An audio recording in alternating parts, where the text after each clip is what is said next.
का स्वागत है Mithila physics academy. Yes, my name is Naval Kishore, this is your beautiful सा चैनल मिथिला फिजिक्स एकेडमी। आइए हम शुरू करते हैं आज basic mathematic tools. Mathematic tools क्यों लेते हैं हम फिजिक्स को पढ़ने के लिए? ऐसा तो केमिस्ट्री में नहीं है, लेकिन फिजिक्स में क्यों पढ़ना जरूरी है? तो आइए देखते हैं मैथमेटिक्स टूल्स में क्या सब पढ़ना है और क्या सब करना है, ताकि हमको फिजिक्स का जो न्यूमेरिकल आता है वो हम आसानी से कर पाए। तो आइए बंधुओं शुरू करते हैं mathematics tools. Mathematics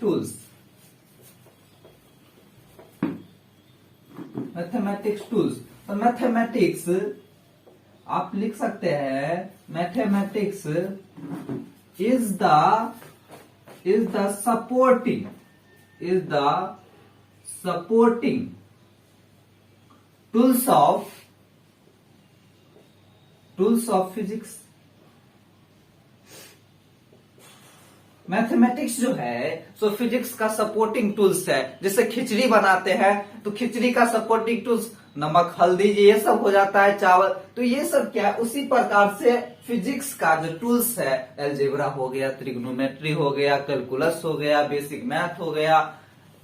basic math हो, उसके बाद आपको ट्रिग्नोमेट्री, जियोमेट्री, इंटीग्रेशन, डिफरेंशिएशन, ये सब जो है, ये सब क्या है, फिजिक्स का बेसिक टूल्स है। इसके सहायता से हम फिजिक्स का न्यूमेरिकल के छोटे छोटे कैलकुलेशन करते हैं यार। तो अब इतना तो समझ में आ गया। जैसे मैथ और फिजिक्स के बीच के अगर रिलेशन की बात करें तो ये एक बहुत अजीब सा रिलेशन है। यानी आप कह सकते हैं कि वाइफ हस्बैंड वाला रिलेशन है भैया। वो कैसे? मान लीजिए फिजिक्स के बिना मैथ चल सकता है। मैथ में फिजिक्स की कोई जरूरत नहीं, लेकिन फिजिक्स को पढ़ने के लिए हमको मैथ चाहिए ही चाहिए।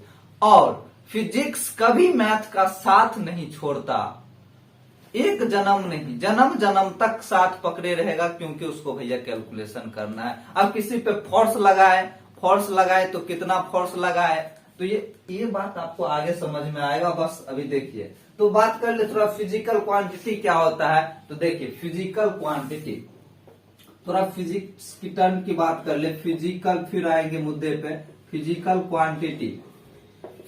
क्वांटिटी क्या होता है? तो ये फिजिकल क्वांटिटी जैसे डिस्टेंस हो गया, डिस्प्लेसमेंट हो गया, स्पीड हो गया, वेलोसिटी हो गया, तो ये क्या, ये सब फिजिकल क्वांटिटी है जो हम फिजिक्स में पढ़ने वाले हैं।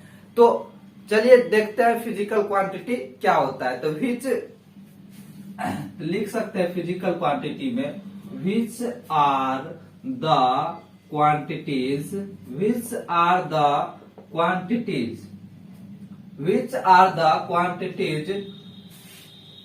which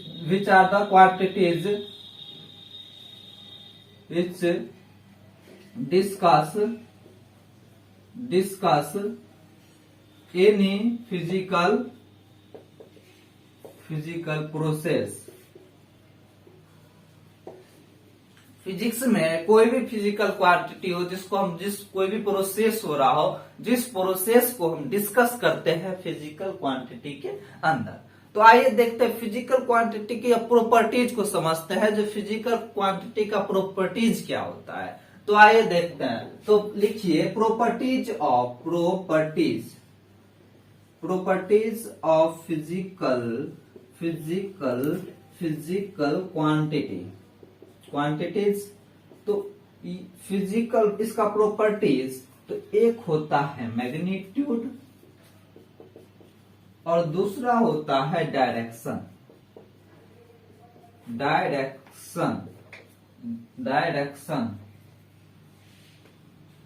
देखिए इसका एग्जांपल ले ले फिजिकल क्वांटिटी का।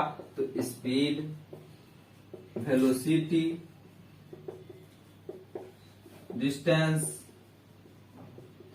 ये हो गया आपका फिजिकल क्वांटिटी। इसी क्वांटिटी को हम क्या करते हैं फिजिकल प्रोसेस में पढ़ेंगे। तो इसकी जो है देखिए properties of physical quantity. Properties क्या है फिजिकल क्वांटिटी की? फिजिकल क्वांटिटी चाहता क्या है फिजिक्स के अंदर? फिजिकल क्वांटिटी चाहता क्या है? तो ये चाहता है कि जिसके अंदर मैग्नीट्यूड हो, डायरेक्शन हो, वो फिजिकल क्वांटिटी है। और ये भी कहता है कि जरूरी नहीं है कि दोनों होना चाहिए। किसी के अंदर मैग्नीट्यूड भी होता है सिर्फ, किसी के अंदर, लेकिन हाँ डायरेक्शन मैग्नीट्यूड तो होगा ही होगा, मैग्नीट्यूड हर फिजिकल क्वांटिटी के अंदर होगा ही होगा। मैग्नीट्यूड जरूरी नहीं है कि होगा भी नहीं भी होगा। तो आप लिख सकते हैं मे बी, यहां पे आप लिख सकते हैं मे बी या नॉट बी, यानी कि हो भी सकता है और नहीं भी हो सकता है। इतना बात तो समझ में आ गया। तो देखिए ये बात आप इस एग्जाम्पल के माध्यम से समझ सकते हैं बच्चों। कैसे? तो मैग्नीट्यूड स्पीड में आप लोग 9th में पढ़े होंगे कि स्पीड जो है वो स्पीड में क्या होता है, सिर्फ और सिर्फ मैग्नीट्यूड होता है, इसमें डायरेक्शन नहीं होता। स्पीड में क्या होता है, मैग्नीट्यूड होता है, डायरेक्शन नहीं होता है। लेकिन वेलोसिटी में एस डायरेक्शन भी होता है और मैग्नीट्यूड भी होता है, यानी कि ये मैग्नीट्यूड भी होता है और प्लस डायरेक्शन भी होता है, तब जाके बन जाता है वेक्टर क्वांटिटी और ये रह जाता है स्केलर क्वांटिटी। इतना बात समझ गए? वो तो हम बात करेंगे आगे स्केलर और वेक्टर जब पढ़ाएंगे तब। लेकिन अभी समझिए जो ये मैग्नीट्यूड और डायरेक्शन फिजिकल क्वांटिटी में विराजमान रहेगा ही रहेगा। कहने का मतलब है मैग्नीट्यूड और डायरेक्शन रहेगा साथ साथ, लेकिन ये भी जरूरी नहीं है कि दोनों एक क्वांटिटी में ही दिखे। जैसे यहाँ पे मैंने आपको दिखा दिया कि स्पीड में सिर्फ और सिर्फ मैग्नीट्यूड होता है और वेलोसिटी में मैग्नीट्यूड प्लस डायरेक्शन दोनों होता है। इतना बात तो क्लियर हो गया आप लोगों को। जो फिजिकल क्वांटिटी में मैग्नीट्यूड और डायरेक्शन होता है और मैग्नीट्यूड और डायरेक्शन जरूरी नहीं है कि दोनों एक ही में हो। अब शुरू करते हैं चार्ज क्या होता है। चार्ज यानी चार्ज में चेंज। शुरू करते हैं कि चेंज क्या होता है। रुकन तो समझते हैं चेंज क्या होता है। चेंज बहुत इंपोर्टेंट रखता है। इसका सिंबल क्या होता है, जैसे आप कहीं देखते होंगे लिखा होता है delta T, delta M, delta P. तो ये डेल्टा कहीं लिखा मिलेगा डेल्टा एम, कहीं डेल्टा टी, यानी कि डी टी, कहीं डी एम।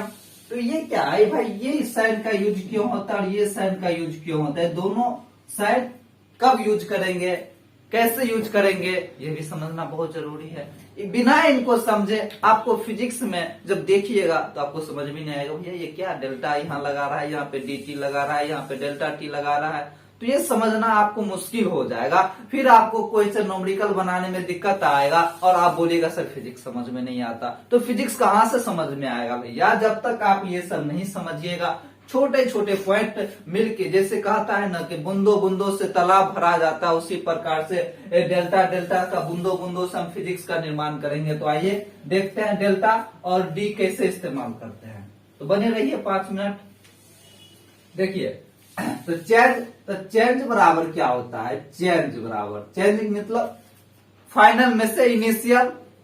फाइनल का मतलब भैया मान लीजिए चेंज कब निकालेंगे, यहां है मान लीजिए किसी का वेट, कोई आदमी, कोई मान लीजिए कोई व्यक्ति है जिसका पहले मान लीजिए कि कोई व्यक्ति है उसका शादी हुआ, शादी होने से पहले वो 60 किलो का था। शादी होने के बाद बेचारा को इतना टेंशन मिला कि 55 केजी का आ गया। तो भैया 60 में से जब 5 किलो इंक्रीज कर गया, यानी कि घट गया, तो ये कितना हो गया 55 केजी। ध्यान दीजिएगा, अभी एग्जाम्पल फिर आएंगे।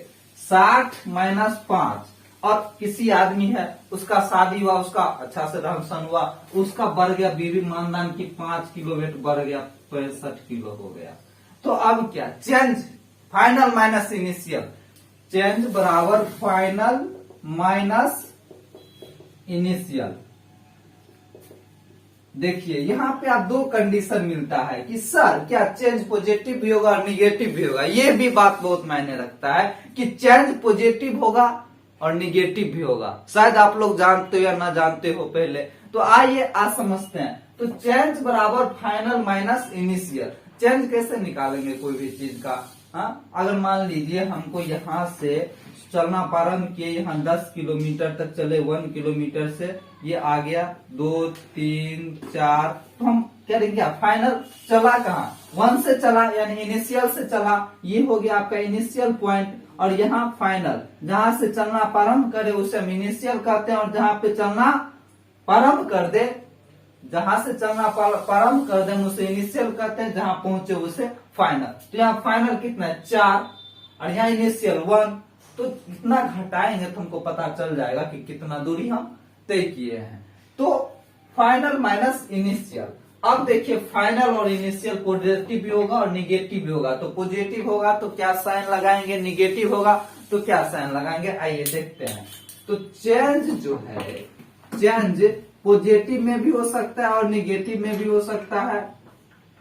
तो देखिए पॉजिटिव में चेंज होगा तो पॉजिटिव में चेंज का एरो इस प्रकार से होगा, अगर निगेटिव चेंज होगा तो एरो इस प्रकार से होगा।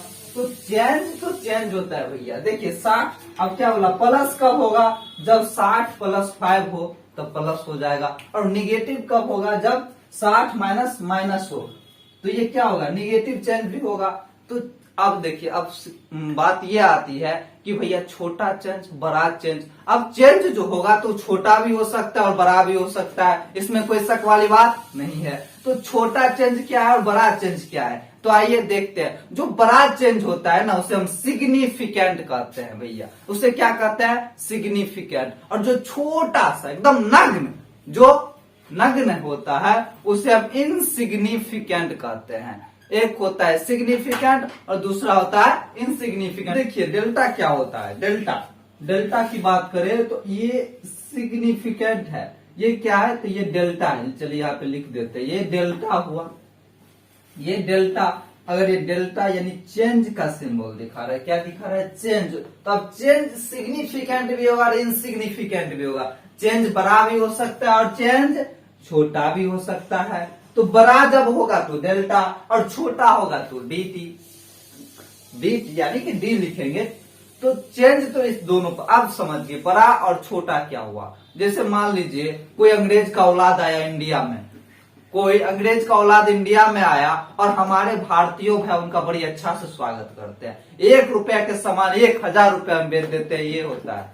और उनके लिए क्या है, 1000 रुपया कोई मायने नहीं रखता है भैया, लो 1 रुपये की तरह। लेकिन जो हमारे गरीब भाई है, जो हमारे मजदूर भाई है, जो हमारे किसान भाई है, उनके लिए 1 रुपया की कीमत तुम क्या जानो रमेश बाबू, 1 रुपया वो होता है जो आप किसी दुकान पे जाओ गैस भराने तो 1 रुपया के कारण आपका गैस नहीं भरता है, ये होता है।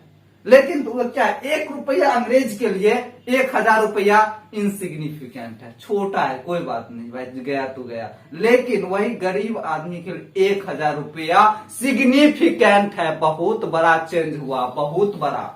किसी का 1000 रुपया, जो मजदूर वर्ग के लोग हैं, उनका अगर गलती से भी गिर जाए या हरा जाए, कुछ नुकसान हो जाए तो बड़ा दुख दर्द होता है, यानी कि सिग्निफिकेंट, सोचने वाली बात हो जाती है। लेकिन अंग्रेज की औलाद के लिए 1000 रुपया कोई मायने नहीं रखता है। तो मेरे कहने का मतलब है कि सिग्निफिकेंट, जैसे देखिए मेरे केसों में इतना बाल, या किसी के शरीर में, सॉरी, किसी के सर पे क्या होता है, बहुत बाल होता है। अगर एक बाल निकल गया तो क्या बोलेगा, हाय भैया मैं बर्बाद हो गया, मैं लुट गया, मैं तो गंजा हो गया, नहीं बोलेगा। क्यों? क्योंकि एक बाल से गंजा नहीं हो सकता। वही अगर 1 लाख बाल यहाँ से काटे जाए पूरा तो क्या बोलेगा, अब बोलेगा, अब सोचने वाली बात है भैया, अब गंजा हो गया। तो उस स्थिति में डेल्टा का यूज होगा। जहां बड़ा सा चेंजिंग दिखे, जहां बड़ा सा चेंजिंग दिखे वहां हम डेल्टा का यूज करते हैं, और जहां छोटा सा नग्न सा चेंज मिले वहां हम डी का यूज करते हैं। तो चलिए, लगता है आप लोग शायद यहां तक समझ गए होंगे डी और डेल्टा का यूज कब करेंगे। बड़ा चेंज मिले लिख लीजिए यहां बिग चेंज, और यहां लिख लीजिए ये स्मॉल चेंज के लिए है, वेरी वेरी स्मॉल लिखिए, small very very very very small change, very very small change अगर कहीं दिखे तो वो होता है डी, और अगर बहुत ज्यादा बड़ा चेंज मिले तो वो हो जाता है डेल्टा टी। तो देखिए डेल्टा चेंज की बात कर रहे थे, तो जैसे लिखा जाता है डेल्टा एम यानी मास चेंजिंग, तो ये क्या हो जाएगा फाइनल मास माइनस इनिशियल मास। ये इस प्रकार से हो जाता है। अगर छोटा सा चेंज कहीं दिखने को मिले तो मास के केस में तो क्या हो जाएगा डी एम बराबर D F minus D I, D F minus D I. तो ये क्या हो गया। अब दिखाते हैं आपको छोटा चेंज और बड़ा चेंज कैसे होता है। मान लीजिए एफ दिया हुआ है, फाइनल मास दिया हुआ है, एफ एम दिया हुआ है कितना, तो एफ एम दिया हुआ है मान लीजिए 10, और ये दिया हुआ है इनिशियल जो है, इनिशियल दिया हुआ है आपका एफ आई आपका 9 दिया हुआ है। तो 10 माइनस 9 तो ये 1 आया। तो 1 क्या है, और यहाँ पे देखिए एफ एम मान लीजिए दे दिया है 10 और एफ 10.0000000000 जितना मन करे उतना जीरो लगा दीजिए। उसके बाद अगर एफ इनिशियल वेलोसिटी अगर इनिशियल दिया रहे तो क्या हो जाएगा 10। तो इसमें क्या है बहुत नगण्य छोटा सा सिग्निफिकेंट है, तो इसमें हम डी का यूज करेंगे, और जहां बड़ा दिखने को मिले वहां हम डेल्टा का यूज करते हैं। तो ये था साइनिंग यूजिंग का केस, और जो यहाँ पे आज संपन्न हुआ। आप लोग को आप शायद हमको ना लगता है कि आगे कहीं प्रॉब्लम आए क्वेश्चन बनाने में। और कल हम बात करेंगे, नेक्स्ट लेक्चर में हम बात करेंगे टाइम पे, टाइम क्या होता है, टी बराबर 0, टाइम इंटरवल क्या होता है। तो इन सब चीजों पे बात करेंगे, जितने आपके फिजिक्स के यूजेज के चीज है उन चीजों पे हम बात करेंगे। तो नेक्स्ट लेक्चर का आप लोग बेसब्री से इंतजार कीजिए। टाइम पे कल हम बात करेंगे। और जिन लड़कों को कोई भी फिजिक्स का कोई भी न्यूमेरिकल हो या कोई भी थ्योरी में समझने में परेशानी आ रहा हो तो आप लोग कमेंट में लिख सकते हैं। आप लोग के लिए कमेंट बॉक्स का दरवाजा खोल के रखे हैं, जो मन आए वो लिखिए, जो क्वेश्चन मन करे वो लिखिए। आप लोग स्वतंत्र हैं, हमको उनको बताने के लिए भी स्वतंत्र है, और मैं बताऊंगा। आपने कमेंट किया तो मैं बताऊंगा, भले 1 बच्चे करे या 10 बच्चे करे, मैं सब एक एक के कमेंट का जवाब दूंगा।